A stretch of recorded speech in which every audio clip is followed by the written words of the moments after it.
over the course of the beta hour, we're going to talk in a bit more detail about how we can do this. And to helm this hour, I'm going to call upon two of our senior most partners, Prashant Kothari and Nilesh Navlakha, to helm this hour. And these two gentlemen, between them, over their long storied careers, have got pretty much every single Wall Street major designation covered. So to introduce Prashant Kothari, or Praco as you probably know him, Praco is a CFA charter holder and an alumnus of IIM Ahmedabad. He went on to work at Wycar, at Deutsche Bank, at Artha Capital and SAC Capital, and also ran his own hedge fund, and brings to Alpha over 27 years of experience in financial services and asset management. Nilesh, on the other hand, is an alumnus of the University of North Carolina, where he graduated in 1996 and went on to a long stint at Deutsche Bank, where he was head of APAC sales, head of ASEAN, and a member of various Deutsche Board committees. So without further ado, we can hand it over for the beta hour to these two gentlemen, and they will tell you a little bit more about the format and structure of this hour. So welcome to the beta hour. Beta, as Naresh mentioned in the morning session, is the measure of volatility or systematic risk of a security versus the market. Now, as you're seeking alpha for your portfolio, you have to diversify towards uncorrelated betas in order to create an efficient portfolio, which basically maximizes the return for a given level of risk. Now, we believe that diversification of country risk is essential for seeking alpha. I mean, being exposed to a single country in your investment exposure, it gives you all kind of geopolitical risk, all kind of macroeconomic risk, and especially in case of India, a very big currency risk. You know, you've seen a constant depreciation over a long period of time. And there, the international diversification is probably the easiest and the most impactful thing you can do as an investor seeking alpha. Unfortunately, for Indian investors, the international diversification is very low. I mean, less than 1% of general investors' wealth is exposed to international classes. And if you look at equity, it is even lesser. It is like less than 0.15%. I mean, compare that to investor in the US who was diversified 15% to international assets, and they are sitting in the best performing market in the world. UK investors have more than 50% of their assets diversified to international assets. Chinese investors have more than 8%. We think that investors should be looking at 10 to 20% kind of diversification towards international assets to create, seek alpha in their portfolio. Now, it was understandable that we didn't have a large exposure because at least legally, there was no way to take money out of India. And that's why this number has remained low. But now new avenues have opened up. With the LRS scheme and all, there is a way to take money out. And we think that this is going to become a big trend going forward. Even the most basic type of diversification will make your portfolio more efficient. I mean, if you just simply look at a diversified portfolio between India, US, and China, you will see that your returns go up meaningfully by 3.5%, where risks come down by 5% over a long period of time. And if you think 3% is a small number over a period of time, a $1 million invested 10 years ago would make about 3.4 million in this portfolio versus a simple portfolio of Indian equities at 2.4 million. So the difference becomes large over time and with a much lower risk. The data presented by Prashant clearly shows the need for an importance for international diversification for all our clients. And that's why we at Alpha are so excited about our international business. Let me take a quick commercial break here and talk to you all a bit about our international business plans for a few minutes. It's very important to us that our clients understand our international business plans, because we sincerely hope that we will further strengthen our relationship and our business association as a result of our overseas expansion. So what exactly are we planning to do overseas? First and foremost, our international business seeks to replicate Alpha's business model and success in India overseas. Our plan is to build out an overseas asset management the platform, partnering with high quality managers across equity, structured credit, and absolute return. In time, as you, our clients, take monies overseas and look to invest in global markets, we want to be the partner of choice for you. We have already applied for a fund management license in Singapore, and this is where we're going to headquarter our overseas business. And we're already speaking to a few high quality managers to join our platform. As an additional benefit, we can also offer our investors who are seeking to set up an investment base in a highly regarded jurisdiction like Singapore, a variety of regulated investment structures.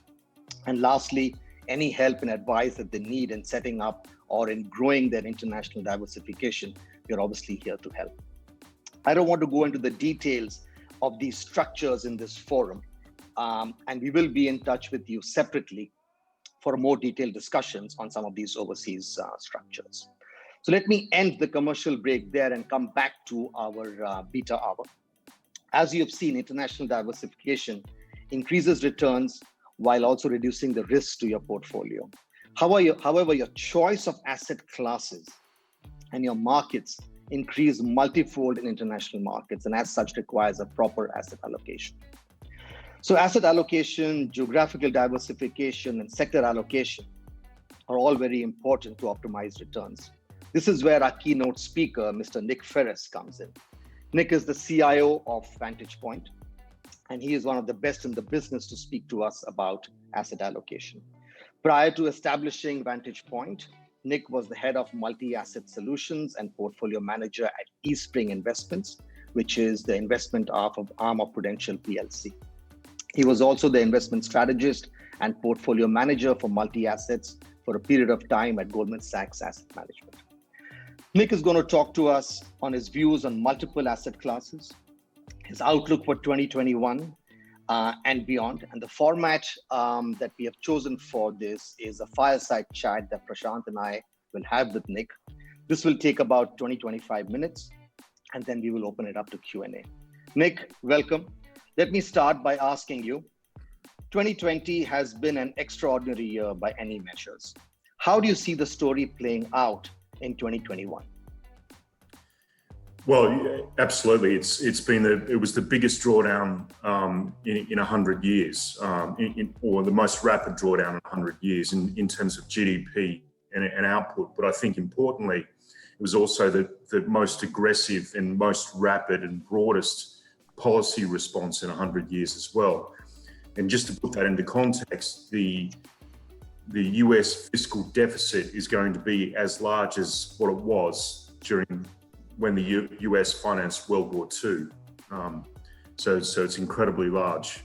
And in addition, the policy response from the Federal Reserve was incredibly important in bringing down risk premia, allowing the credit markets to open up and contributing to the recovery that we've seen.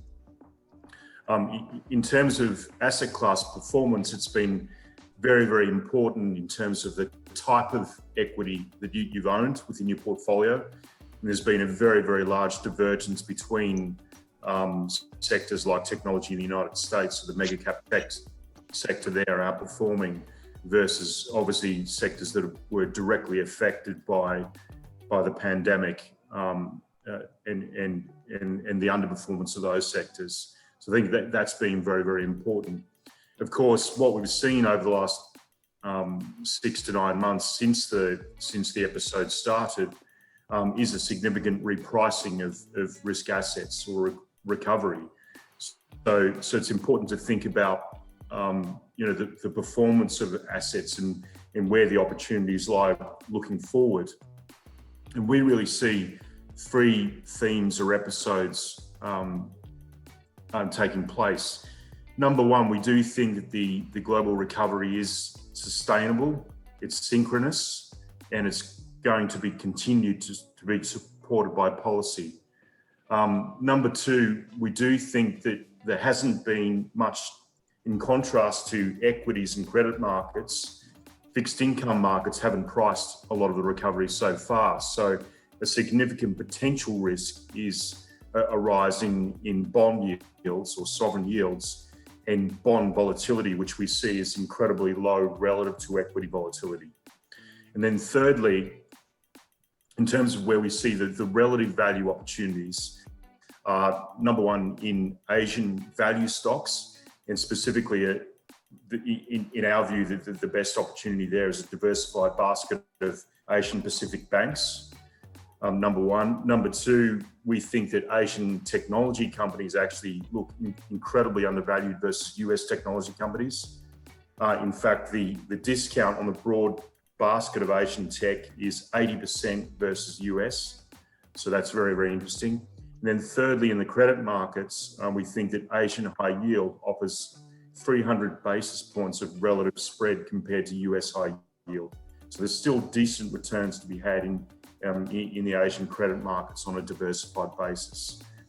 In terms of currency as well, we see opportunities in some of the carry currencies, for example, IDR and CNH versus the Taiwan dollar. We would use the Taiwan dollar as a funding currency. So that's a broad, high-level overview of what we're thinking, and we can go into a few more specifics now if you'd like.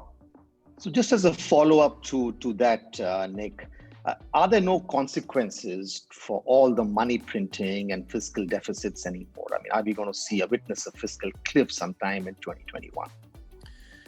Yeah, that's a great question. One of the important points about fiscal policy and the way to think about fiscal policy is it's not the size of the deficit that matters, it's the rate of change in the deficit. So if the fiscal deficit this year in the US is roughly 15 or 16%, if that goes from minus 15% to minus 10%, that's actually a tightening of fiscal policy. So that could have an impact on growth, and economists call that the fiscal cliff, and that's certainly a risk. And it's why the markets are concerned about whether the US Congress passes another fiscal stimulus package.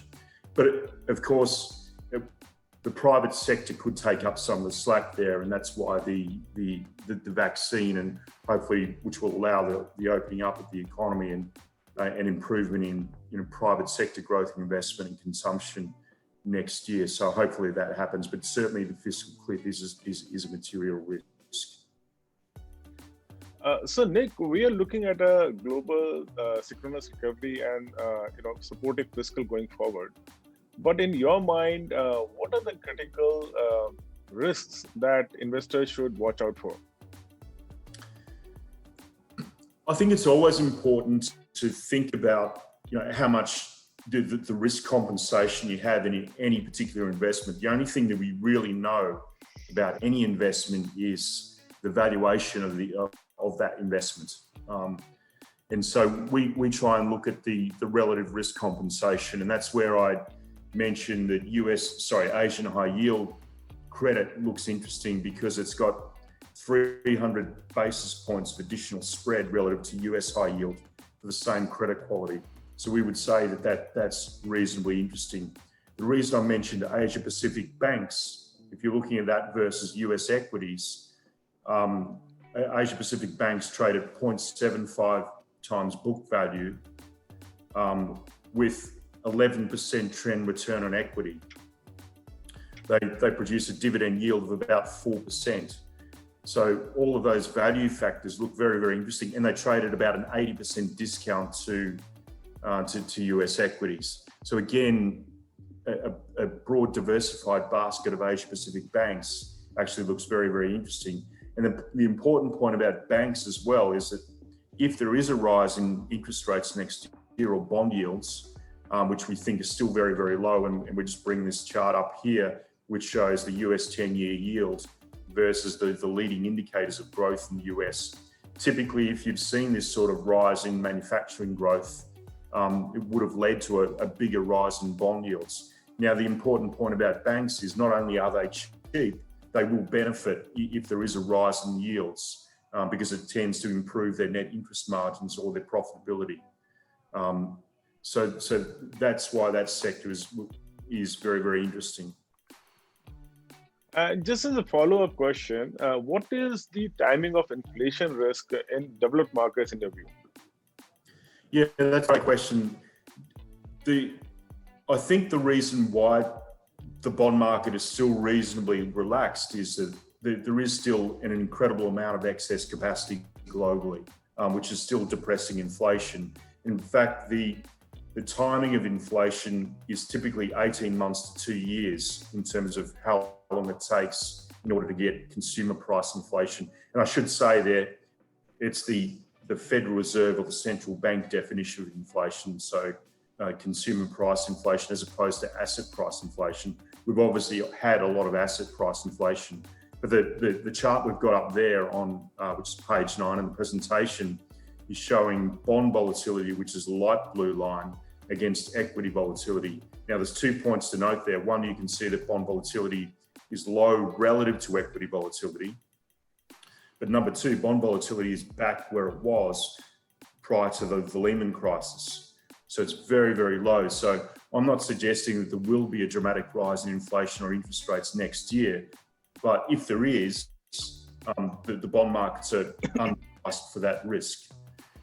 And that also has implications for the equity components of your portfolio as well, because the beneficiaries of that low interest rate, low bond volatility regime have been, on the one hand, defensive type stocks or cash flow generating type stocks on the one hand, and then on the other hand, it's been growth type companies like technology companies. If there was a rise in the discount rate or interest rates, that would have significant implications for the rotation out of growth and into sort of value parts of the equity market. Nick, I have to ask the obvious question. 2020 saw a major outperformance by the US markets. Do you see that continuing in 2021, or should investors be looking at emerging markets and other developed markets for seeking alpha over the next couple of years? Yeah, the US has basically had a decade of outperformance. So it's been very, very difficult to bet against the US. And I think it's important, when I think about valuation, I am a value manager at heart, but I think about the conditional aspect of valuation, profits or cash flows. And the outperformance of the US has been genuinely driven by strong earnings growth relative to emerging markets and other regions in the world. So it has been genuine or legitimate, but it's primarily been the major tech companies that have driven that outperformance. If you're looking over the next decade, in fact, if we brought up a chart of Asia or emerging markets versus the US, Asia and emerging markets are almost back in relative terms to where they were in 2001, 2002. So they're almost as cheap as where they were post the Asian crisis. So I think if you're thinking about the next decade, actually Asia and emerging markets is where you want to deploy some additional capital. The US dollar is an important factor in that as well. And over the last decade, more recently, we've seen US dollar weakness, but generally the US dollar has appreciated over the last decade as well. And that's been a factor in US outperformance. This chart here on page 14 shows emerging market value equities versus the US. So you can see 2 points there. One, emerging markets have derated over the last decade, or the US has re-rated. And number 2, you can see that the relative value is almost back to where it was in 2001 and 2002, which is a 70% discount to US equities. So if you're looking over the next decade, you should be thinking about deploying some capital into emerging markets more broadly and Asia more broadly. So Nick, what I hear you saying is that the conditions are quite supportive for markets. And inflation risk is there, but not right now. I think enough capacity, inflation not coming back immediately. And we should be looking at emerging markets. Now, can you give us some idea on which are the key sectors that investors should be focusing on for 2021? Yeah, well, the key sectors, in my humble opinion, are the industrials, materials, and Asia Pacific banks, which we mentioned. And I think the banks probably have the best leverage and the best balance sheets and probably the cheapest valuation of all of those sort of cyclical sectors. I also mentioned that Asian technology, we brought up a chart here, a basket of Asian technology stocks on slide 15 is trading at an 80% discount relative to US technology stocks. So that's very, very interesting. If we put in the Chinese ADRs, which are listed in the US, it would reduce the discount a little bit, but it's still a significant discount versus US tech. So I think this is an interesting sector to look at as well. Obviously, it's the barbell of the stocks that benefit from rising interest rates. So tech would be impacted by that a little bit in the short run. But I think the secular growth in this sector is still very, very interesting. So that's a growth part that I would add to the portfolio. The last point I'd like to make, though, is that we also have a broadly diversified basket of Asia Pacific equities. And the way we filter that basket is by looking at companies with high free cash flow, low balance sheet leverage, and a sustainable dividend yield. And we actually call that GARI, or growth at a reasonable yield. And that we actually diversify that by country and by sector. So it's fairly well diversified, but the characteristics of that basket are a 4 to 5% dividend yield, leverage, which is 0.7 net debt to EBITDA versus the broad index of about 3 times for Asia Pacific, and a fairly low payout ratio, and it's cheap on cash flow type metrics. So I don't have a strong country preference within the region. I think that actually looking at a diversified basket more broadly makes a lot of sense. And as an asset class, where does commodities fit into all this? Specifically, maybe your view on gold, given all our fascination in India for the yellow metal. Do you see the bull market continuing? Actually, in the near term, I would say that industrial metals will probably outperform. So we've got a chart in the presentation, a couple of charts on gold in the presentation. There's 2 points. One, if you're looking at the relative performance of copper versus gold, I would actually think that in a cyclical recovery, that copper will outperform. Secondly, one of the most important points for the gold price is the real interest rate. And we have a chart in there as well showing the real interest rate inverted against the gold price. So when the real interest rate is going up, when growth is improving, that's typically negative for gold in the short run. And so on this chart here, so the chart on the right-hand side shows the real interest rate in light blue. So as the light blue line is going up, the real interest rate is negative. That tends to benefit gold. And the dark blue line is the gold price, which has corrected a little bit more recently. And actually that is a function probably of the real interest rate going up a little bit. The chart on the left-hand side there shows the performance of copper versus gold and the treasury yield. So I think in the short run, if we're in a stronger cyclical environment, that would tend to be slightly negative for gold. I think in the medium term, going back to your earlier question, that the significance of the aggressive policy response is ultimately probably very bullish for gold. But that's probably that might be a question for the second half of next year, not necessarily in the short run. Ultimately, it's very, very bullish. I think one tactical timing factor is on the 5th of January, there's the runoff in the Georgia elections in the US. And that could tilt the balance. If the Democrats did gain control of the Senate, you would expect to see probably a significant fiscal package in the US, and that could help gold in the short term. So the 5th of January is probably a very, very important calendar event. If the Democrats do regain control of the Senate, they would have control of Congress and the White House. You would expect a more aggressive fiscal stance in the United States. And I think ultimately that is probably bullish for gold. Nick, from an international investor's point of view, how does India look to you as an investment destination? I mean, what are the key data points you're watching regarding India?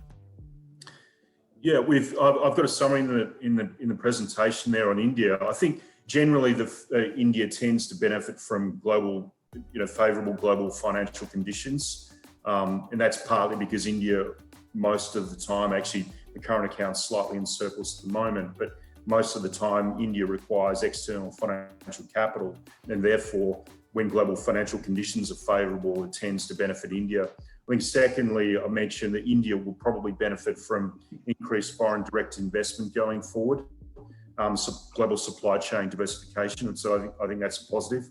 I've mentioned structural reforms there. I know that's a constant discussion, but it is important because I think from my perspective, from a foreigner's perspective, the two structural weaknesses in India are probably the weakness in capital spending or investment, and trend profitability in the corporate sector. Not necessarily true across the board, but certainly some of the more domestically focused companies. So I think they've sort of been the factors. I think the third point is that at the moment, India is probably trading at a fairly hefty price to earnings multiple. To be fair, that's a function of earnings growth, which has been very, very weak. If the cyclical recovery accelerates next year, then earnings growth should recover and the valuation multiple won't look so bad, but it does require that sort of carry. The currency is kind of interesting as well. Once you take away inflation, India doesn't have any positive carry versus the US. So I think even though interest rates are above the US in nominal terms, the real carry is taken away by inflation. Secondly, I would say that the INR is probably about 10% overvalued. I think someone mentioned that it's persistently depreciated over time. So it's not necessarily been a store of value, but typically in a cyclical recovery, the US dollar has tended to depreciate. So that's probably a net positive for the INR. The charts here on page 23 show the PE of the market. I've used MSCI India, is actually at a record high, but it is a function of weak earnings at the moment, which will recover next year. Nick, sorry, go ahead, Prashant. I was just going to say, he already talked about the Indian rupee, which I think is obviously a big concern for Indian investors. But Nick, what do you think could cause a sustained rally in USD in 2021? Yeah, that's a great question. Well, I think number one, probably at the moment, the short dollar is probably a fairly consensus belief or a crowded trade. So from a behavioural perspective, I think people have already started to position against the US dollar. I think US growth outperformance is probably, relative to other regions, is possibly a factor where US returns are better than in the US. As we know, has been more aggressive on the policy response. That can be both a positive and a negative for the US dollar. It's a negative in the sense that in the medium term, the deficits in the US increase, and that's a negative for the US dollar. But in the short term, you would expect US growth and returns to be a little bit better. So that could be a factor that leads to sort of US outperformance. The important point about the US dollar, of course, as well, is that most of the world, or a very large proportion of the world, borrows in US dollars. And so that can be a factor which is both a positive and negative. It's a risk factor if the US dollar strengthens. And also a decent proportion of the world's reserves are still held in dollars. So, Nick, let me ask the final question before we open it up to Q&A. So as an Asian macro investor, how would you allocate capital to different asset classes and sectors in 2021? Yeah, that's a great question. From a medium-term perspective, we've got a fairly conservative client base. We've had a strong return this year. We're up, actually, as at Friday, we're up 22% year to date. And we were actually up in February and March when the markets were down. So we were negatively correlated to beta, which is important in a macro fund. But looking forward, we've actually got generally a positive view on equity and credit. So I would have a reasonable allocation in the portfolio to investment grade credit in Asia. I mentioned Asian high yield, which we think offers better relative returns compared to US credit on a forward-looking basis for the same credit risk. And then we'd have a decent proportion, or a fairly conservative proportion, to equity in the near term, just because so much of the good news has been priced in. But as we mentioned, the two areas that we like are that broadly diversified basket, which we call growth at a reasonable yield. And then two other areas, Asian value, which I'd focus on Asian banks, and then Asian tech versus US tech. So I think they're the broad areas where we'd have the allocation. Well, Nick, congratulations on that performance. 42% is fantastic for a macro fund. That's great. I think those are the questions we had, and we would like to open it up for our investors now to ask questions. Gauri, maybe you can read out the questions that investors are putting up. All right. So we have a few questions coming in here. And the first question is from Abhishek Dalmia. And he asked, what's your view, Nick, on the recent observations of Ray Dalio in his book, The Changing World Order? How does that impact our investing strategy? I would love to say that I've read those observations, but I haven't had a chance yet. So it's on my reading list. In fact, I've got the book on my shelf behind me. So over the Christmas period, that'll be one of the things I'll be reading. But unfortunately, I can't give you a broad overview. I think the Donald Trump administration was obviously contributed to volatility over the last couple of years, and I think that those trends won't necessarily change under the new administration.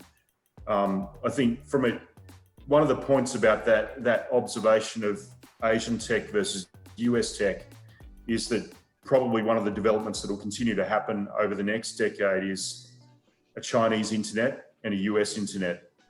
And so that's important, an important implication from an investment point of view. So I think if you want to get some diversification away from some of the US tech names, and I'm not negative on US tech, by the way, it's just a relative value argument, that you probably do want to have exposure to the Asian tech, because it will be a different sort of exposure. So the Asian, the Chinese internet names like Tencent, Alibaba will give you a different access to a different market compared to the US market. So I think that's probably something to think about. Thank you, Nick. The next question is from Mr. Sanjeev Joshi. How do you see US-China spats impacting Asian markets? What's your view on that? Again, I think it's probably going to be ongoing. I don't see the Democratic administration in the US changing that too much. But on the positive side, they're probably likely to be less aggressive than the Trump regimes. So hopefully, at least in a sort of a calming down sense, it should at least diffuse some of the volatility around that. But I'm not that hopeful of it completely changing the sort of narrative that we've had over the last couple of years. Great. So Jitu Punjabi finally asked the questions, which is, I think, on top of everybody's mind. Do you think we could be in for a 5 to 7% correction in markets, globally driven by any liquidity moderating or any other catalyst? So do you think liquidity drives a 5 to 7% correction, or do you see any other catalyst? And first of all, do you see that correction happening? Yeah, that's entirely possible. So one of the factors that we looked at is that there is some parallels between the current phase in markets and coming out of the crisis in 2008 and 2009.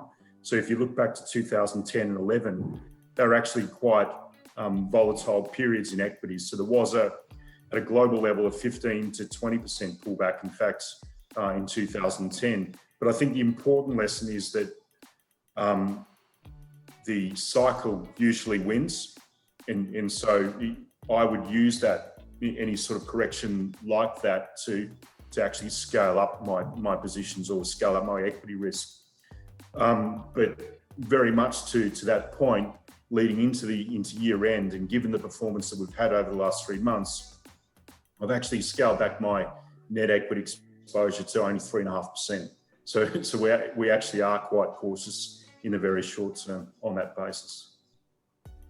Great. The next question is from Mr. Zubin Mehta. You mentioned that debt levels are back at World War II levels. How do you think this gets resolved? Well, after that period, it was resolved by growth in order to pay down the debt. But certainly it is a risk. It's a risk ultimately that there is some payback that I don't think it's a problem today because we've still got very, very low inflation. So governments can issue significant amounts of debt while inflation is low. But if consumer price inflation does start to rise to the point where it has an impact on interest rates or bond yields, then that could become a challenge. In fact, possibly the more immediate period in history to go back and have a look at is the 1960s and the 1970s. So in the period from 1960 to 1965, US inflation was very, very low. The turning point for US inflation was actually 1965, when the US had to aggressively increase the deficit to finance the Vietnam War. And that was actually the turning point for inflation. And then in 1971, of course, the US went off the gold standard, and the rest is history. There's another terrific question from Mr. Akul Bansal, which I think we all also wanted to ask in some shape or form. The Nifty relative to gold has been a long-term mean reverting time series for the past 30 years.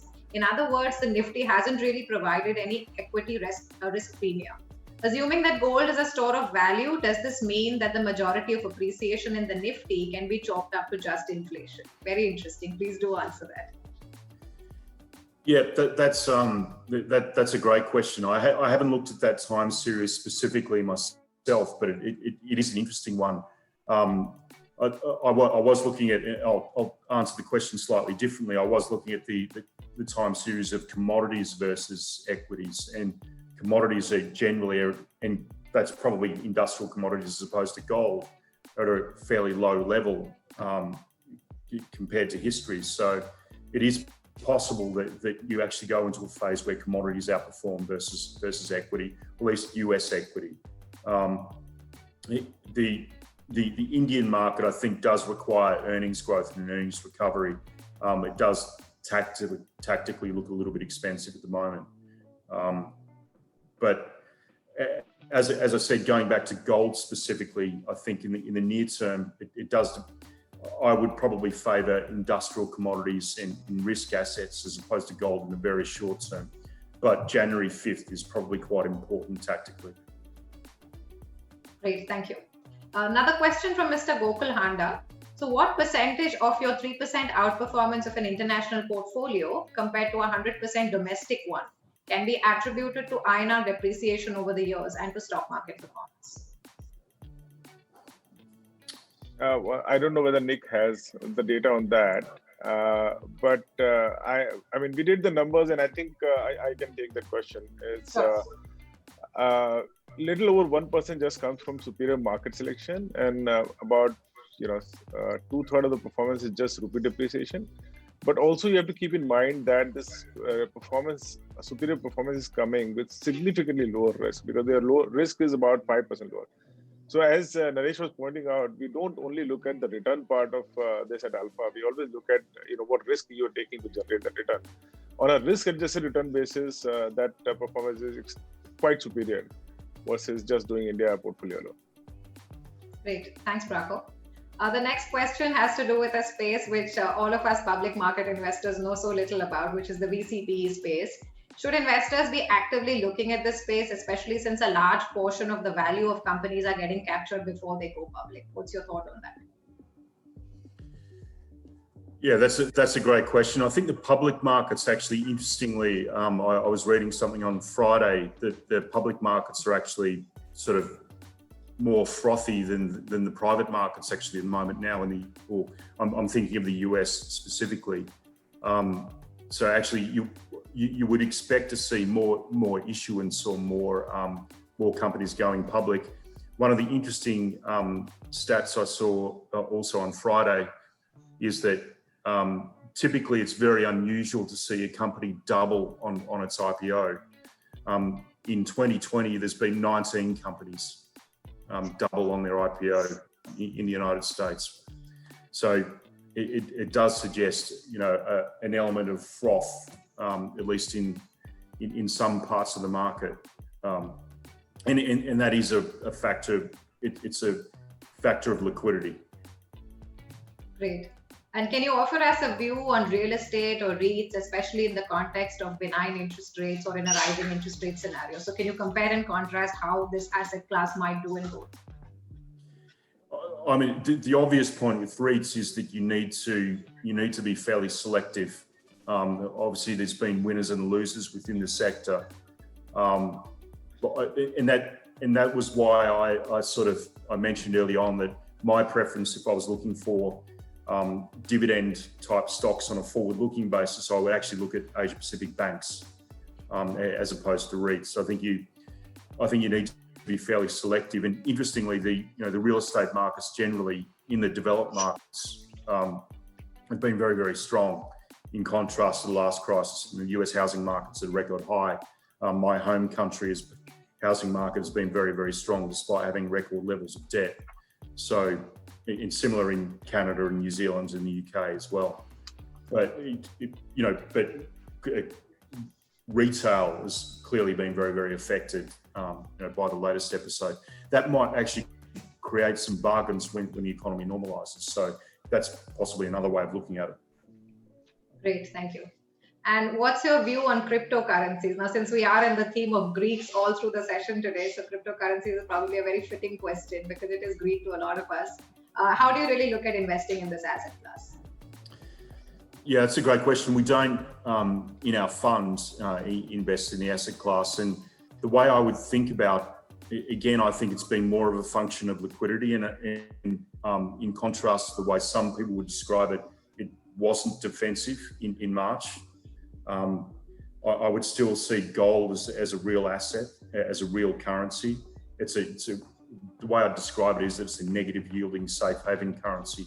So it benefits when the cost of carry or the real interest rate is very, very low, or the cost of storage. I can see some functional use for cryptocurrencies, absolutely, but I don't think they meet the criteria of a currency, which is the store of value. So they're a medium of exchange, and they'll increasingly become so. But the volatility means that they're not a store of value, which is important in a currency. So it's not a negative view, it's just an observation. And certainly there's been a lot of volatility potentially in them. Again, I think they're a function of liquidity. Great. So Nick, as an Asian investor, I'm sure you get a lot of very polarized views on the One China or the China Plus One strategy. What do you think is the real pan out of this whole COVID scenario? How do you think India really benefits from the One China? Or what's your views around that?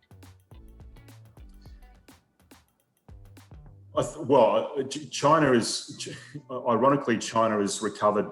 It was first into the crisis, and it's now first out of the crisis. So it's certainly been very, very strong. One of the charts I didn't mention we had in the presentation is, in my humble opinion, the most important time series to look at in China is actually the rate of change in credit growth. Chinese credit growth has tended to be, whether it's accelerating or decelerating, tended to drive the Chinese business cycle. So it's very, very important, and it tends to lead both commodity prices because China's the biggest consumer of commodities, and also it tends to lead Asian emerging market asset prices. It has been very, very strong since late 2018, but it probably is somewhere near a peak. So I think in the first half of next year, you will see a slowdown in Chinese credit growth. and that's the Chinese authorities probably having to do that from a necessary point of view. So I probably think, at least tactically, you probably look for growth in other parts of the region as opposed to China. Great. Thank you very much, Nick. That was extremely comprehensive, and thank you for taking all the questions. Over to you, Prashant. Bravo. All right. I think I should take the opportunity to thank Nick. You worked on a Saturday on behalf of 4Alpha, and I can't thank you enough for a very interesting and informative session. And I also want to thank all the participants who have asked very insightful questions. I hope this was useful, and I think that will conclude the beta hour for us. Thank you, Nick. Thank you. My pleasure.